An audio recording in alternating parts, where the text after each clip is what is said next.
HMAS Hobart was a modified Leander-class light cruiser which served in the Royal Australian Navy during World War II. Originally constructed for the Royal Navy as HMS Apollo, the ship entered service in 1936, and was sold to Australia 2 years later. During the war, Hobart was involved in the evacuation of British Somaliland in 1940, fought at the Battle of the Coral Sea and supported the amphibious landings at Guadalcanal and Tulagi during 1942, was torpedoed by a Japanese submarine in 1943, then returned to service in 1945 and supported the landings at Tarakan, Wewak, Brunei, and Balikpapan.Hobart was placed in reserve in 1947, but plans to modernise her and return her to service as an aircraft carrier escort, training ship, or guided missile ship were not followed through.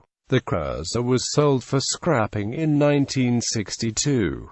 Design and construction. The ship was one of 3 modified Leander-class light cruisers constructed for the Royal Navy. The main difference to the previous 5 Leanders was that the newer ships had the machinery and propulsion equipment organized in 2 self-contained units, allowing the ship to continue operating if one set was damaged. The 2 exhaust funnels, one for each machinery space, gave the modified ships a different profile from the early Leanders, which had a single funnel. To cover the separate machinery spaces, the side armor was extended from 84 to 141 feet, negating the weight reduction created by the separation. During design, it was planned to modify the forwardmost and aftmost 6-inch turrets to be fitted with 3 guns instead of 2, but the plan was cancelled when it was determined that the required alterations would cause several negative side effects, including reducing the ship's top speed and causing problems with effective fire control. The cruiser was laid down at HM Dockyard, Devonport, England on 15 August 1933 as HMS Apollo. She was launched on 9 October 1934 by Lady Florence, wife of Admiral Sir William Boyle. The ship was commissioned into the Royal Navy on 13 January 1936. Operational history. Royal Navy service. Apollo served on the North American and West Indies station until 1938.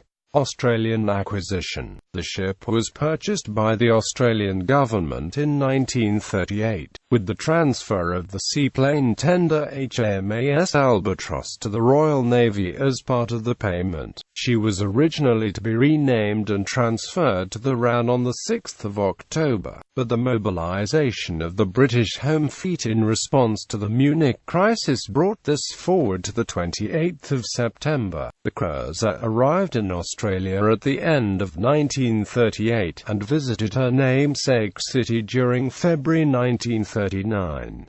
World War II. At the start of World War II, Hobart was initially deployed on patrols of Bass Strait. A month later, on 13 October, the cruiser sailed for Singapore with several RAN destroyers. After arrival, she was assigned to patrols and convoy escort duties in the Bay of Bengal and the Arabian Sea. In February 1940, she escorted an Australian troop convoy from Colombo to the Middle East, then spent time in Ceylon as flagship of the East Indies station before being transferred to Aden with HMS Liverpool in April to form the core of the Royal Navy's Red Sea Force.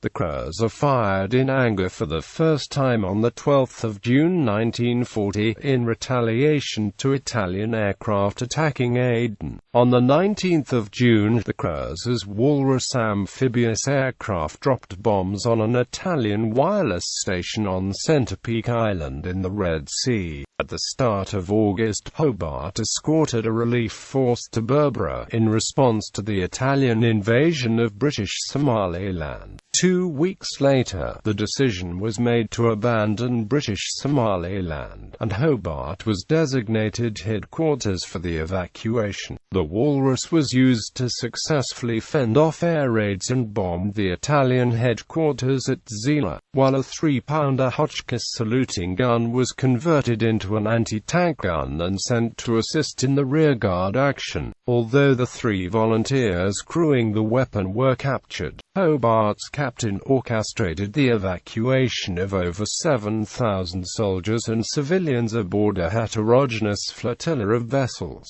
The Cruiser was the last ship to leave on the 19th of August, collecting stragglers in the ship's boats while demolition teams and the ship's guns destroyed anything of value. Hobart remained in the Red Sea until October, when she sailed to Colombo for refit, then returned to Australia. Shortly after arrival, Rear Admiral John Gregory Crace transferred his flag from HMAS Canberra to Hobart. The Cruiser was used as an escort in Australian waters until June 1941, when the ship's seaplane and catapult were removed. Crace transferred his flag back to Canberra, and Hobart was sent to the Mediterranean to relieve sister ship HMAS Perth. On the 13th of July, Hobart was in Port Tewfik when the area was bombed. The troopship Georgic was damaged by bombs and attempted to beach, but collided with the transport Glenarvan and forced her ashore as well. Hobart's company helped to evacuate crew and passengers from the ships during the evening, and helped to refloat Georgic the next day. On joining the Mediterranean Fleet, Hobart was assigned to support Allied forces during the Western Desert Campaign until December 1941, when the Japanese declaration of war required the ship to relocate to Australian waters. The Cruiser was diverted to escort a convoy from Colombo to Singapore. The ships arrived on the 3rd of January, the same day as a Japanese air raid. Hobart reached Fremantle on the 11th of January, then escorted a convoy to Java before the month's end. On the 3rd of February 1942, while sailing from Singapore to Batavia, Hobart and the destroyer HMS Tenedos came to the aid of the merchant ship Nora Molla, which had been bombed by 3 aircraft. The Cruiser collected 57 of the 70 aboard, with the rest aboard Tenedos. For this point, the ship was almost constantly deployed on convoy escort duties in the Far East Station. On the 25th of February, the Cruiser was attacked by 27 bombers while refueling from a tanker at Tanjong Priok. There was only minor damage, but the fueling operation could not be completed, and Hobart was unable to join the Allied force that was defeated during the Battle of the Java Sea 2 days later. At the start of May, the Americans learned of an imminent Japanese invasion of Port Moresby, and Hobart was sent with HMAS Australia to rendezvous with United States forces in the Coral Sea. At 7 o'clock on the 7th of May, Rear Admiral Crace embarked aboard Australia as commander of Task Force 44, was ordered to take his ships to the Jomard Passage, and engage any Japanese ships found en route to Port Moresby, while several U.S. carrier groups engaged a Japanese force headed for the Solomon Islands. The ships reached the patrol area around 1400, fired on a group of 11 unidentified aircraft at maximum range with no damage dealt at 1427, and were attacked themselves by 12 Japanese twin-engine torpedo bombers at 1506.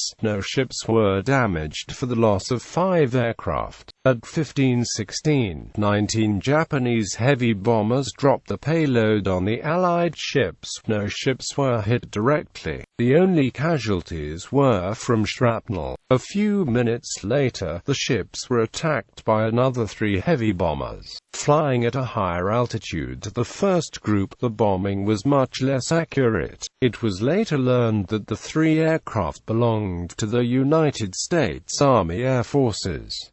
Although USN Vice Admiral Herbert F. Leary made plans to train aircrews in naval vessel recognition in response. USAAF General George Brett refused to implement them or acknowledge that the friendly fire incident had happened. With no new orders, Crace decided to relocate his ships during the night to a point 220 nautical miles from Port Moresby, to better intercept a Japanese invasion force if it came through either the Jomard Passage of the China Strait. Instructions from the American commander of the operation were still not forthcoming, and Crace was forced to rely on intercepted radio messages to track the progress of the main battle. The task force remained in their assigned area until 1 o'clock on the 10th of May, when Crace ordered them to withdraw south to Sid Harbor on Whitsunday Island. The lack of reports and intelligence concerning either the Americans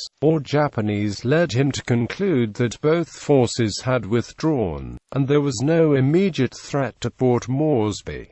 On the 7th of August, Hobart supported the amphibious landings at Guadalcanal and Tulagi. On the evening of the 20th of July 1943, while sailing to Espiritu Santo as part of Task Force 74, Hobart was torpedoed by a Japanese submarine. The torpedo struck the port quarter and caused serious damage. The damage included significant structural damage around the wardroom, and the loss of electricity supply and steering control. 7 officers and 6 sailors were killed, while another 6 officers and 1 sailor were injured. No submarine was detected prior to or after the attack, and post-attack reconstructions concluded that the unidentified submarine, positioned ahead of the eastward sailing task force, saw the ships silhouetted against the sunset and fired a spread of torpedoes at Australia from at least 10 nautical miles. These missed the heavy cruiser, and the torpedo at one edge of the fan impacted against Hobart instead. After electrical power and steering were restored, the cruiser limped to Espiritu Santo under the escort of US Nicholas and US Redford for temporary repairs, which were performed by US Vestal, then sailed for Australia on the 21st of August with the destroyers Arunta and Warramunga escorting. The cruiser arrived in Sydney on the 26th of August, and was docked at Cockatoo Island Dockyard for repairs and refurbishment. The quantity of damage meant that she was out of service until 1945. Following her return, Hobart was involved in the landing at Tarakan on the 25th of April, at Wewak on the 11th of May, at Brunei in June, and at Balikpapan in July. Hobart entered Tokyo Bay on the 31st of August, and was present for victory over Japan Day, when the Japanese instrument of surrender was signed. Following the war, Hobart spent 1946 and 1947 in Japanese waters.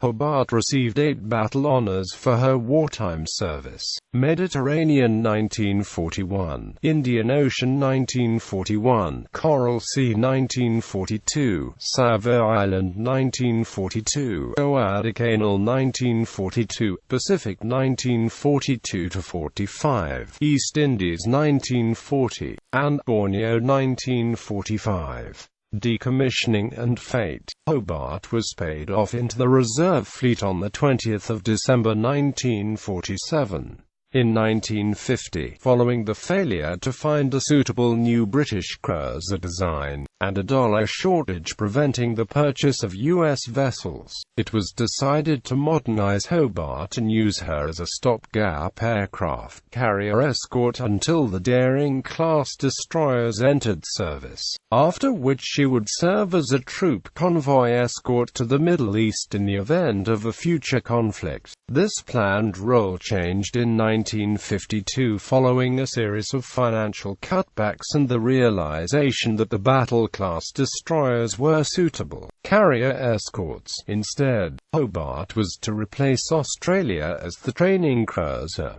She was taken to the State Dockyard, Newcastle, for modification. During 1953 and 1954, further reductions in the RAN saw one carrier taken off active duty for use as a training vessel, eliminating the need to return Hobart to service. Other options for reactivating the cruiser were explored, including conversion to a guided missile ship, but by April 1955, all proposals were abandoned, despite the conversion work to date having cost £1 million. The modification was cancelled, and Hobart was returned to the reserve fleet and marked for disposal. Hobart was sold for scrap on the 22nd of February 1962 to Japanese firm Mitsui & Co. Pty Limited. The ship left Sydney under tow on the 3rd of March, and arrived in Osaka on the 2nd of April for breaking up.